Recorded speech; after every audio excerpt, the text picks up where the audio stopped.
তুই তো ওই বদনার আবেগে পড়ছু, মায়ায় পড়ছু। ওই বদনা ছাড়া তুই আর জীবনে আগে সুখ পাবো না। তোর টিয়া 700 দেওয়াই নাকবো। তা ঠিকই কইছেন বাবা, ওই বদনা আমার নাকবই। আমি টাকা 700ই দিব বাবা, কিন্তু আমার বদনাটা বাই করে দেন বাবা। আচ্ছা ঠিক আছে, এই বাটি বাবা তার বাটি চালানে তোর বদনা বের হয়ে যাবে। তুই এখন আমাকে বল তোর বদনা হারালো কিভাবে, কোথা থেকে হারালো, সবকিছু খুলে ক। ওকে বাবা, শোনেন তাইলে। বাবা, আমার হঠাৎ খুব জোর একদিন হাগা পায়। তো আমি আমার সেই আবেগী বদনা নিয়ে আড়ার ভিতরে যাই হাঁকতে। বদনাটা রাখলাম, খুব শান্তির সাথে হাগলাম। আবার মাঝে মাঝে তাকিয়ে দেখি আমার বদনা আছে কি নাই। না, আমার বদনা আছে। কিন্তু বাবা, হাগার যে একটা লাস্টের সুখের কোতন থাকে, সেই কোতন দিয়ে তাকিয়ে দেখি আমার বদনা নাই। তারপরেই তো বাবা আমি আপনার কাছে।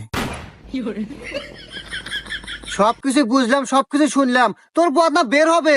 তুই এখন আমাদের নিয়ে চল ওই জায়গায় যেখান থেকে তোর বদনা হারাইছে। আচ্ছা বাবা, চলেন তাইলে। বাবা রে বাবা।